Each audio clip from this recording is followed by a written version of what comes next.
बच्चों, इस वीडियो में +1 क्लास के मैथ सब्जेक्ट के चैप्टर नंबर 16 प्रोबेबिलिटी की एक्सरसाइज 16.2 यहाँ पे स्टार्ट करने जा रहे हैं।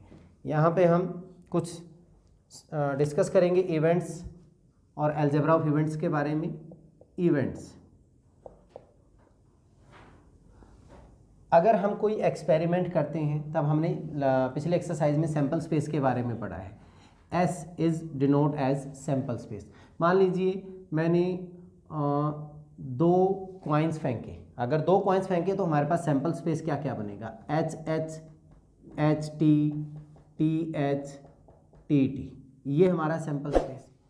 अब मैं यहाँ पे कह दूँ, हम जानना चाहते हैं probability at least one head, at least one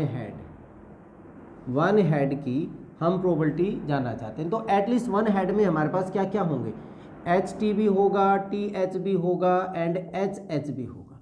तो इसको हमने नाम दे दिया इवेंट, दिस इज इवेंट। और HH, TH and HH this is the subset of, इसके ये हमारे सैंपल पॉइंट हो गए। ये किसका होगा? सैंपल स्पेस का सबसेट।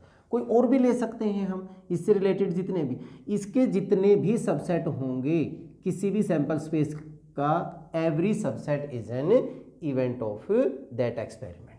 सो इवेंट की अगर हम डेफिनेशन की बात करें, the subset of a set, क्योंकि हम यहाँ पे सारे सबसेट की बात करें, the subset of A set is called the event of the experiment. Experiment में हमने सैंपल स्पेस लिया, उसके जितने भी सबसेट बन सकते हैं वो हमारे क्या हो जाएंगे? इवेंट हो जाएंगे। अब यहाँ पे हम उसके बाद स्टडी कर रहे हैं इम्पॉसिबल इवेंट। इम्पॉसिबल इवेंट जो हो ही नहीं सकता इवेंट। मान लीजिए मैंने E1 नाम दे दिया इसका, और a number multiple of 7 in throw of a dice, in throw of a die. अगर हम एक डाई फेंकते हैं तो मेरा सैंपल स्पेस क्या बन रहा है? 1 2 3 4 5 and 6, this is my sample space. अगर मैं यहाँ पे 7 का मल्टीपल ढूंढना चाहता हूँ तो 7 का मल्टीपल मिलेगा नहीं, तो यहाँ पे इसमें कोई भी एलिमेंट नहीं होगा।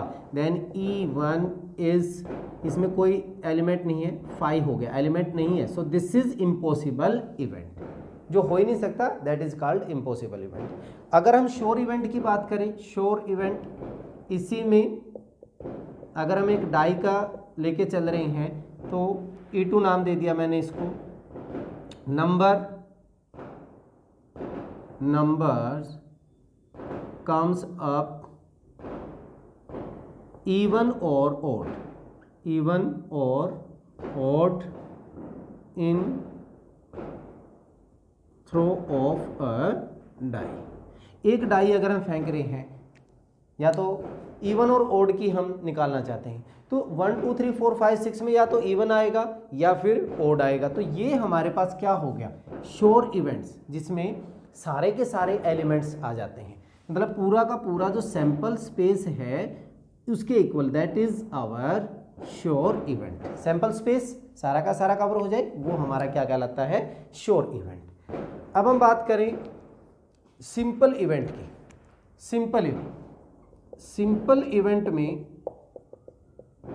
जिसमें मान लीजिए E3 नाम दे दिया, जिसमें सिर्फ एक ही एलिमेंट हो, अगर मैं ये कह दूं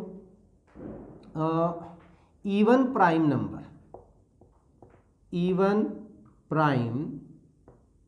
number in throw of die. अब प्राइम नंबर तो हमारे पास 2 भी है, 3 भी है, 5 भी है, बट मैंने क्या कहा? E1। तो E1 यहाँ पे हमारे पास एक एलिमेंट बनेगा 2, तो 2 बन गया। So this is simple event, जिसमें सिंगल इवेंट, सभी के सभी जो सिंगल इवेंट्स हैं ये हमारे पास क्या कहलाते हैं, सिंपल इवेंट भी कहलाते हैं। इसके बाद हम बात करते हैं कंपाउंड इवेंट्स की। कंपाउंड इवेंट हमारे पास जिसके मोर देन वन एलिमेंट हो, मैं ये कह दूं prime numbers, prime number in throw of die, in throw of a die. तो प्राइम नंबर तो मेरे पास 2 3 5 आ गया, 2 3 5, जिसमें मोर देन वन एलिमेंट हो जाए, ठीक है। इसके बाद इवेंट ए और बी, इवेंट ए और B and denoted by A union B. यहां पे एलिमेंट मान लिया हमने, W से या ओमेगा से हम इसको रिप्रेजेंट करते हैं, that is W belong to A और W बिलोंग टू B, और omega belong to A, omega belong to B। Means element A में भी बिलोंग करना चाहिए और B में भी बिलोंग करना चाहिए। तो हमारे पास बहुत सारे ऐसे एग्जाम्पल्स हो सकते हैं। यहाँ पे मैंने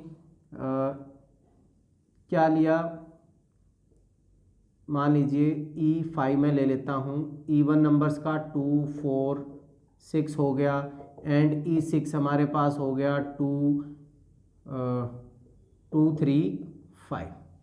अगर हमें E5 यूनियन E6 निकालना है तो इनके दोनों एलिमेंट्स ऐड हो जाएंगे यहाँ पे, जैसे हम सेट और सबसेट में करते थे, या उसमें आ जाए या उसमें आ जाए। तो 2 3 4 5 एंड 6 इसके क्या बन जाएंगे, एलिमेंट्स बन जाएंगे। या तो वो ए में बिलोंग करे या फिर बी में बिलोंग करे। बहुत ही आसान सा है, सेट्स से रिलेटेड ही है ये भी। यहाँ पे इसके बाद हम बात करें event A and B, event A and B means A intersection B. तो अब की बार जो एलिमेंट वो दोनों में बिलोंग करना चाहिए, belong to A and belong to B. तो यहाँ पे हम जब बात करें E5 इंटरसेक्शन E6, तो यहाँ पे हमारे पास क्या होगा, सिर्फ 2 ही होगा। ये हमारा इवेंट हो जाएगा A and B, that means intersection. Event A but not B, event A but not B, that means A, उसके एलिमेंट A में तो होने चाहिए बट B में नहीं होने चाहिए, ठीक है। यहाँ पे E5 माइनस E6 A में हो बट B में ना हो, तो यहाँ पे क्या आ जाएगा, सिर्फ 4 एंड 6 आ जाएंगे इसके एलिमेंट्स। और A माइनस B, यहाँ पे हम इसको ऐसे भी कह सकते हैं, element belong to A and element does not belong to B। और भी लिखा जा सकता है A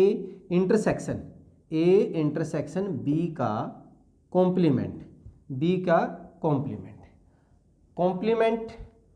कॉम्प्लीमेंट भी हम कर सकते हैं, complement of events,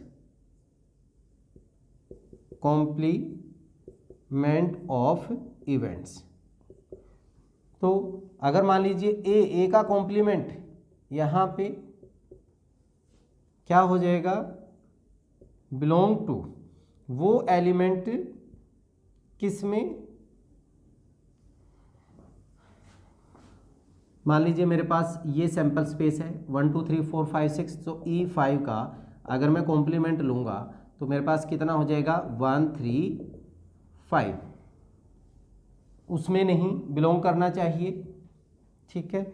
so W does not belong to A and belong to sample space, ठीक है। वो कॉम्प्लीमेंट उनके एलिमेंट को छोड़ के सैंपल स्पेस के सभी हमारे एलिमेंट्स आ जाएंगे। इसके बाद है म्यूचुअली एक्सक्लूसिव, म्यूचुअली एक्सक्लूसिव। मान लीजिए ए सेट मैंने ले लिया ओड नंबर का 1 3 5 एंड बी सेट मैंने ले लिया इवन नंबर का, देन ए इंटरसेक्शन बी, जब ए इंटरसेक्शन बी हमारे पास 5 हो, कोई भी कॉमन नहीं है, तब ये हमारे पास क्या होंगे, म्यूचुअली एक्सक्लूसिव इवेंट हो जाएंगे। अब उसके बाद एग्जॉस्टिव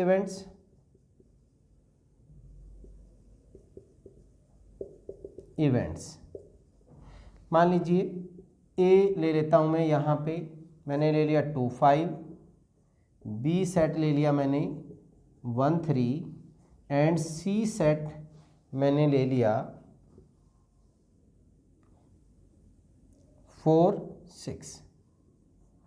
अब हम इनका यूनियन लें, A union B union C, this is 1 2 3 4 5 6। जब उन सभी का यूनियन हमारा पूरा सैंपल स्पेस बन जाए, then these are known as exhaustive events. ठीक है, इन्हीं के बारे में हम इस एक्सरसाइज 16.2 में स्टडी करने वाले हैं। चलिए इस वीडियो में इतना ही, नेक्स्ट वीडियो में हम एक्सरसाइज की क्वेश्चंस के साथ मिलेंगे, तब तक के लिए जय हिंद जय भारत।